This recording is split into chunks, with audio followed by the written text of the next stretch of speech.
আন্দোলন হিসেবে আমরা গ্রহণ করব।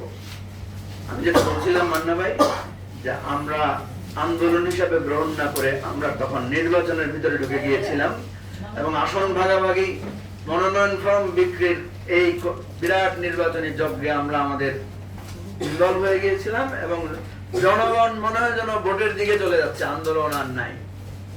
অর্থাৎ আমি বলতে চাচ্ছি যে আমাদের অতীত থেকে বর্তমান থেকে আমাদের ভুলগুলোকে ঠিক করতে হবে।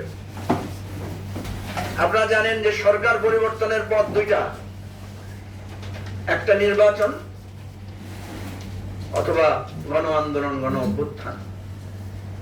তাহলে আমরা তো 1990 সালে এটা সিদ্ধান্তই নিয়েছি যে দলীয় সরকারের অধীনে নির্বাচন সুষ্ঠু হয় না বাংলাদেশে, এটার জন্য আর কোন নতুন করে এস্টাবলিশড।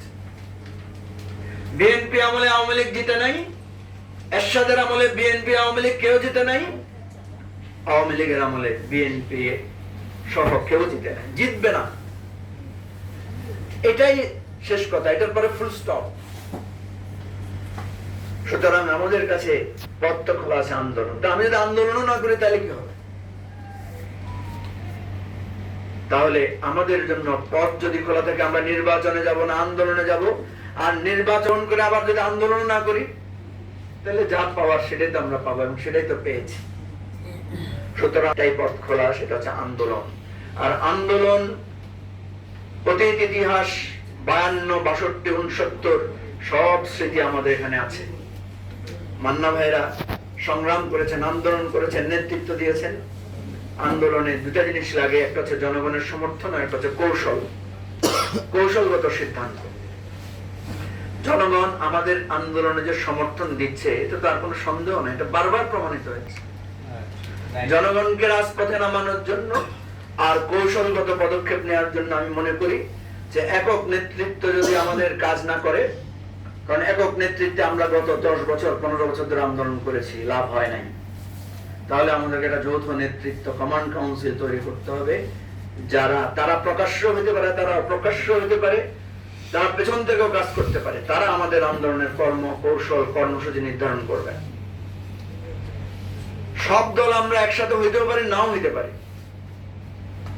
আজকে আমি এই মঞ্চ থেকে দাঁড়িয়ে বসে আমি বলছি যে দেখেন, বেনজিরের সম্পদ বাজেয়াপ্তর নোটিশ এসেছে, সাবেক সেনা প্রধানের বিরুদ্ধে স্যাংশন এসেছে,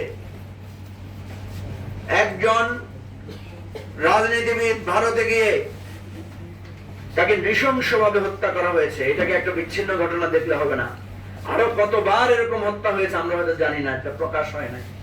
আমাদের বাংলাদেশের বহু মানুষকে যে খুঁজে পাওয়া যায় না, গুম হয়ে গেছে যাদেরকে আমরা বলছি, তাদেরকে কারা না কিভাবে এইভাবে কাটাকুটি করে যে করেছেন তার কি কোনো নিশ্চয়তা আছে?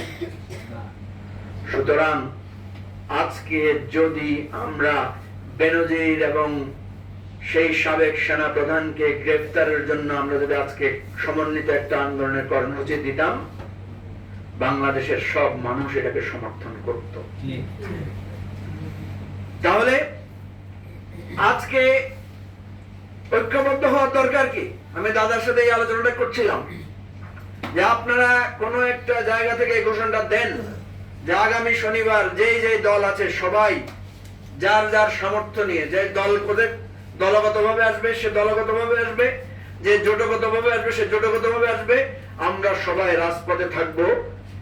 এই মিস্টার আজিজ এবং মিস্টার বেনজিরকে 48 ঘন্টার মধ্যে গ্রেফতার করতে হবে। এই যার যত সামর্থ্য আছে আমরা সেই সামর্থ্য দিয়ে রাজপথে থাকবো। আমাদের কাছে বারবার ইস্যু আসছে, সুবিধা আসছে, আমাদের কাছে এই সরকারের দুঃশাসনের প্রত্যেকটা সুযোগ আসছে, আমরা জনগণকে সম্পৃক্ত করে আন্দোলন তৈরি করতে পারছি না। সুতরাং সংকট নিজেদের মধ্যে, নিজেদের এই সংকট সমাধান করতে পারলে, কৌশল এবং অ্যাকশন প্ল্যান তৈরি করতে পারলে অবশ্যই আমরা সমাধান পাবো। সমাধান আমাদের সামনে, নেতৃবৃন্দ আছেন, আমাদের সমাধান আপনারা করে দেন ইনশাআল্লাহ। অতীত যেভাবে আমরা বিজয়ী হয়েছিলাম, অতীতে প্রত্যেক সংকটে যেভাবে আমরা সমাধান পেয়েছিলাম, এবারও আমরা পাবো ইনশাআল্লাহ, এই আমাদের প্রত্যাশা। সবাইকে ধন্যবাদ।